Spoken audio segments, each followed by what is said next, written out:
اس علاقے کا کوئی بندہ کوٹ لدھا قلعہ دیدار سنگھ نوجوان سعودیہ چلا جائے، عربی بولنے لگے، عربی لکھنے لگے، عربی سمجھنے لگے،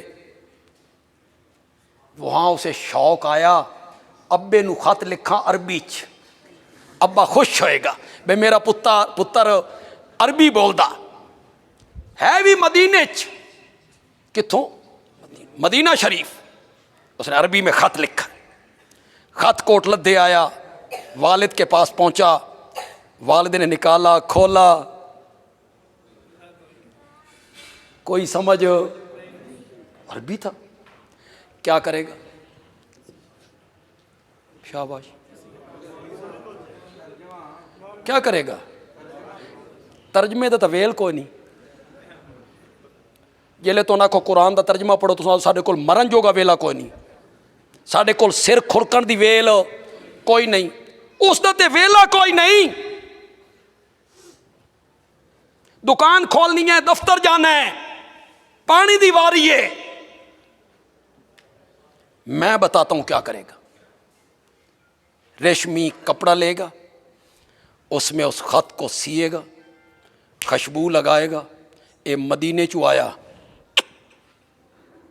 پھر اسے آنکھوں سے لگائے گا، سب سے اوپر والے تختے پہ رکھ دے گا۔ بولو، تے جے رکھنا چاہے تے کرمالی رکھن دے گی؟ منڈے دی ماں وہ آکھے گی جا مولوی صاحب کول، میرے پتر لکھیا کہ وے، میرے پتر نے کہا کیا ہے، جاؤ ترجمہ کروا کے آؤ۔ یہ کہتا ہے کرمالیے دکان دا ویلا مقابلے دی دکان ہے، دفتر جانا۔ وہ آکھے گی اگ لاواں تیری دکان نو،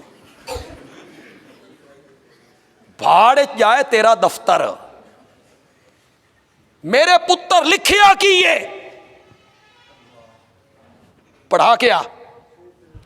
وہ بھاگا بھاگا مولوی صاحب کے پاس پہنچا، مولوی صاحب نے خط کھولا، مولانا کہنے لگے ہو اے جدید عربی ہے، اساں قدیم عربی پڑھے ہوئے ہیں، ساڈی سمجھو سن کوئی پتہ، ہم نے تو عربی بولنی ہوتی گرامر کے لحاظ سے، مذکر مؤنث، ہاں جی، واحد تثنیہ جمع، ہم نے سارا لحاظ کرنا ہوتا ہے۔ ان کی مادری زبان ہے یار، حاجی مویا، حاجی مویا۔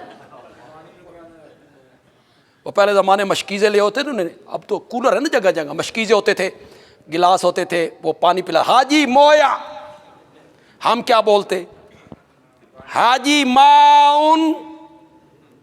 ہم کیا بولتے کہ یہ پانی ہے، طلب ہے تمہیں، ہم یوں بولتے۔ انہاں کیا کیا؟ حاجی معاون کو حاجی مویا۔ ہمارے بندیال اور میاں والی کے علاقے کی مویا، ہمارے علاقے میں بولا جاتا ہے نا مویا، اس کیا حاجی کیوں مویا، تو مویا نال تیرا پیو مویا، وہ سمجھے یہ مرنے کی بات کر رہا ہے، حاجی مویا۔ وہ جدید عربی ہے،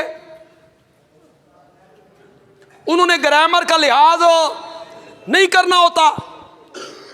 وہ میں ایک لطیفہ سناتا ہوں، ہمارے ایک مولوی صاحب تھے سرگودا کے، وہ مکے گئے تو نیچے برف لینے کے لیے گئے، برف لینے کے لیے تھوڑی سی برف انہوں نے لی، مولانا طاولہ صاحب آئے ہیں، یہ بڑا مدینے رہنے بڑی مدت، ان کی صدارت ہے نا، صدرہ نو ہمیشہ دیر چاہنا چاہیے،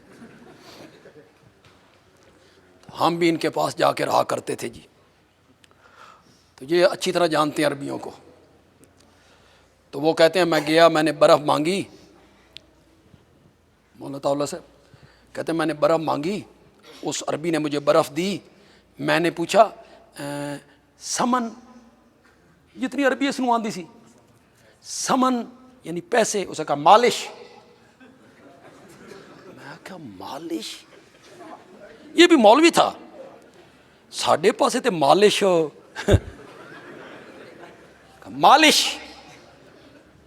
میں آ کے سمجھیا نہیں، میں آ کے شیخ سمن سمن، اسے کہا مش، کہ پہلے مالش مش۔ تو میں آیا جن کے پاس میں رہا ہوا تھا انہوں نے میں گل کی تھی، وہ بڑے ہسے، انہوں نے آخیا بھی اگر توں آکھدا نا اپنی عربی چ تو توں آکھنا سی ما علیکا من شیئن، ما علیکا من شیئن، یہ تھوڑی جی شے وے، تیرے اتے کوئی پیسے نہیں، یہ کوئی ضرورت نہیں، اسی انج بولنا سی۔ انہاں ما اتوں ما لے لیا، علیکا تو لام لے لئی، شیئن تو شین لے لئی، ما علیکا من شیئن دا بناتا مالش۔ چل بھائی، تے مالش نو ہور زیادہ مخفف کیتا، اس دا بنا دیتا مش۔ انہوں نے آکھیا مولوی صاحب آکھے ساڈے سمجھو باہرے، اے گھر گیا اس بیوی نو آکھیا بے مولوی اور بھی جواب دے گئے نہیں تے ہن ساڈے کول وقت کوئی نہیں، میرے کول ویل کوئی نہیں، اس آکھیا گجراں لا جا، عربی دے کسی پروفیسر نو مل، ترجمہ کروا کے لے آ، میرا پتر لکھدا کیے۔ اوے لوگو، یہ قرآن اللہ کا خط ہے تمہارے نام، اس دی اتنی قدر تک کرو نا جتنی پتر دے خط دی قدر کرتے۔ جب تک وہ ترجمہ نہیں کروا لیتے انہیں چین نہیں آتا۔ یہ کتاب ہے آپ نے سروں پہ رکھی، سینے سے لگائی، چومی، اور آپ مطمئن ہو گئے کہ ہم اس کے نزول کا مقصد سمجھ گئے۔